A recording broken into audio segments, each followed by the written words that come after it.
On the Mend by Zaina Bell. When K2, a feisty Kiwi, was a tiny chick, he injured his leg just below the knee.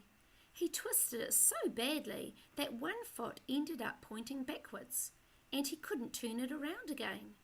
Instead, he learnt to hop everywhere, using his bill as a crutch as he dragged the back to the front foot behind him. Because this was a tiring way to move, K2 often stopped and rested on his rear end. Over the time, the muscle in the little Kiwi's injured leg grew strong despite their twisted state. K2 even developed a comfortable pad of thickened skin and feathers over his tailbone, which made his rest more comfortable. K2's deformed leg didn't stop him leading an active life at the Whangarei Kiwi house, but the staff there knew he would never survive in the wild. That's why, when K2 was 8 years old, he was taken to Auckland Zoo, so that the vets there could decide whether they could help him to live a more independent life. The zoo vets decided that there were 3 options for K2. The first was to leave him to continue as he was. The second was to amputate his injured leg. Either way, K2 would have had to remain in captivity, and there was still concern that he might not be able to breed. The third option was to operate and correctly position the foot. No one had ever performed surgery like this on a Kiwi. Could it be done? And if it could, would K2 adapt to a right way round foot? The veterinary staff decided to take a risk. The BNZ Kiwi Trust donated the $1,000 for the cost of the operation, and the Whangarei District Court promised to pay the rest of the hospital bills. It was all go. On the 11th of December 2002, K2 was given a painkiller and some antibiotics. Then he was anaesthetised. Anaesthetising a Kiwi isn't as straightforward as you might imagine.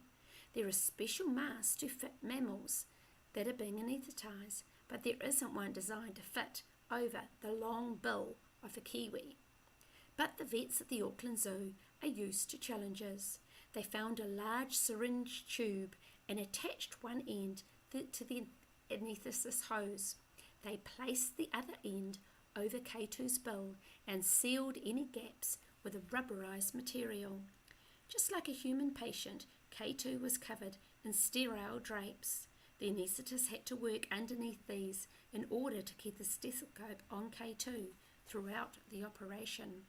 Meanwhile, 2 surgeons were busy with the surgery itself.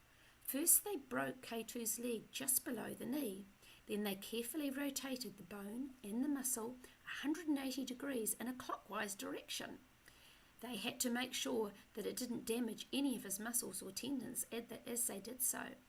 When his foot was pointing the right direction, they used a small plate and some screws, the sort used on cats and dogs, to hold the bone in place. Finally, they sewed the wound closed and covered it with a sterile dressing. To begin with, everyone thought the operation had been successful. K2 recovered and was soon out and about feeding happily.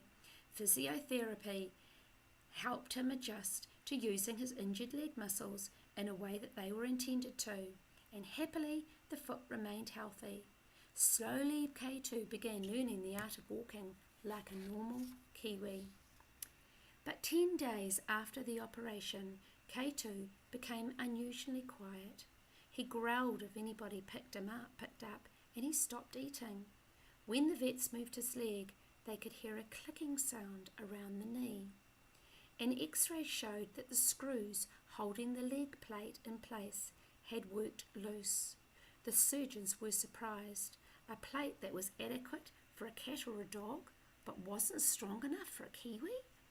A second operation was carried out on the 16th of January 2003. This time, 2 plates and 14 screws were used, and the operation was a great success. K2 stayed at the Auckland Zoo for a few more weeks and was then transferred back to his home at the Whangarei Kiwi house, where he received more physiotherapy. K2 will never walk entirely normally, but the quality of his life has improved greatly. He can move around happily, and it's hoped that one day he will be able to breed. Here are some questions that are often asked about K2. How old is he? K2 hatched on the 29th of August 1995. What sort of kiwi is he? K2 is a North Island brown kiwi. There are 6 types of kiwi living in New Zealand. What does he eat? Every day he eats 2,000 grams of ox heart, cut into worm-sized strips, peas, sultana bran, vitamins and oil, wrapped up in oats. Kiwi in the wild eat small creatures like beetles, grubs, wheaters and spiders. They also feed on berries and seeds, and sometimes frog and small kuru, because kiwi can swim. Why do people worry whether or not K2 can breed? Kiwis are very good breeders. They can have up to 4 chicks a year. Unfortunately, there are so many predators, such as rats and stoats, that 90% of chicks don't survive their first month of life. This is why kiwis are endangered and why a breeding adult is so special. What age will K2 live to? Kiwi live about 35 years in the wild and up to 40 years in captivity. Is he shy? No, K2 is used to people. Kiwi in the wild have a reputation of being shy because they come out at night and prefer to be solitary, but they will aggressively defend their territory if an intruder enters it. How much does he weigh?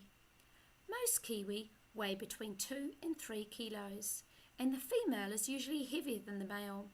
K2 is not allowed to reach 3 kilos because of the stress that his weight would put on his leg. How did he get his name? K2 is the name of the second highest mountain in Nepal. It is almost insurmountable. That is, it is almost impossible to climb.